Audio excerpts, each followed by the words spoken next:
Welcome to our vlog. Welcome to our vlog. Ay, kita ko kwan. So today's vlog, guys, is I'm going. David wants to learn what?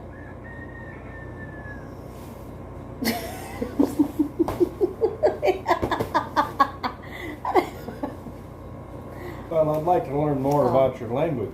Yeah.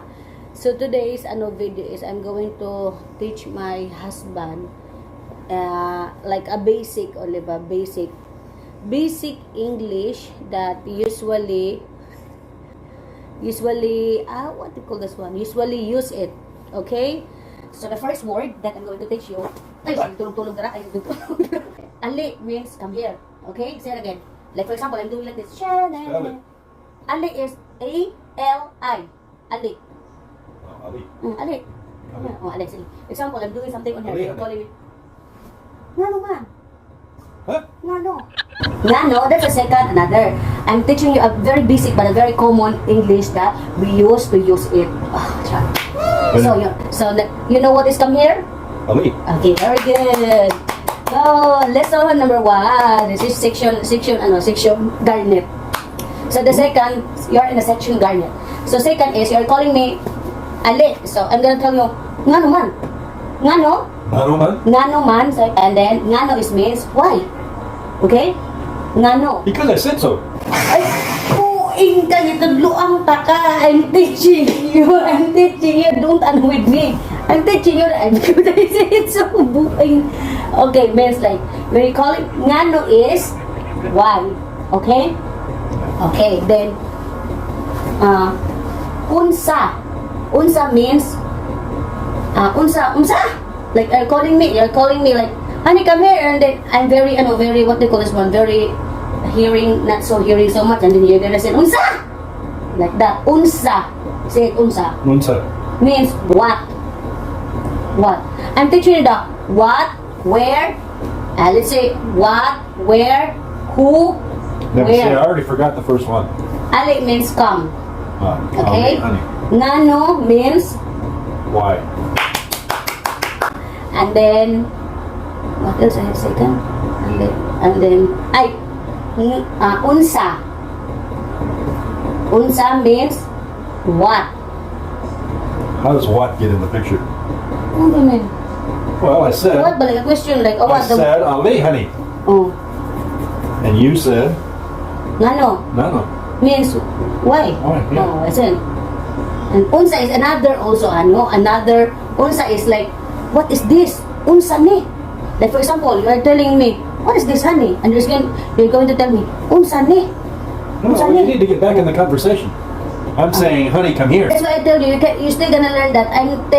Don't too much learn in the don't let's do the basic first until you understand, because you are telling me, I have something to tell you. That's very very long words. Let's just you say, unsa? Okay, I'm going to tell you, honey. Unsa. Oh. Asa. Is. Where? Asa. Asa. And then who?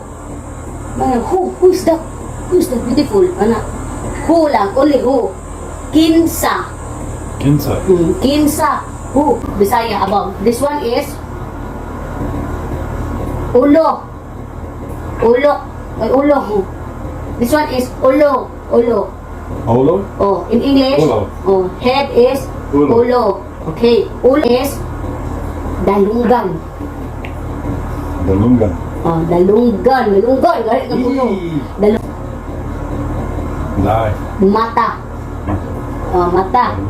Mata, mata na imuta. Imong mata na imuta. Muta. Muta means, muta is molecules. You have, here. This one. What is that? Long nose. Nose means ilong. Ilong. Oh, what's that? Fart. Tooth. Shut up. Oh, very smelly. Baho. Smelly is baho. Is it baho? Wahoo. Baho. And then, this one is, this one is mouth. Bakba. Baba. Bakba is Mouth. mouth. One, teeth. Sure, teeth. Tit No, is... no. Aminaw sa... Tit is... Ngipon.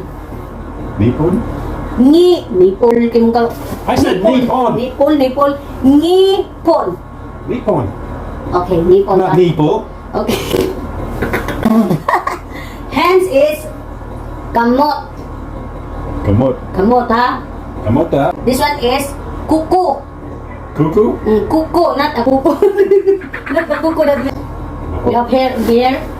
Hair. And then... Hair on here. They call it... Buhok.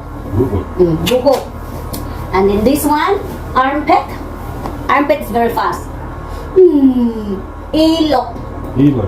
Ilok. You need to listen to the dictionary. You need to put that in your mind. I'm listening. The only problem is remembering.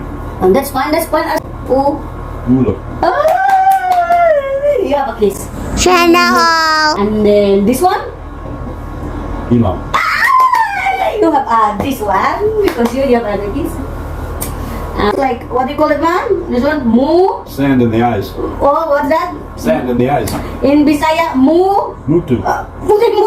Muta. Oh, muta. Okay, and then if I do fart, what is fart? Oh, that's easy.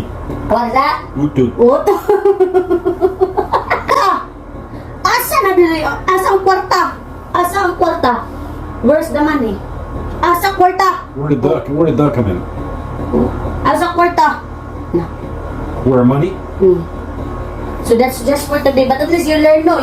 Some other words also you learn, but you can still learn of that. Right, honey, come here. He still can learn. Just, he's he's a beginner. He's beginner in kindergarten.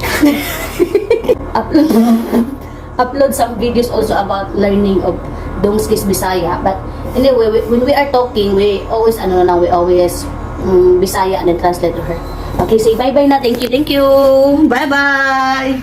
Ooh, what is fart? Mutu. Oh. What, you got to do it again? No, I'm not editing. Bye-bye. Say bye-bye to them. Bye-bye to them. Bye.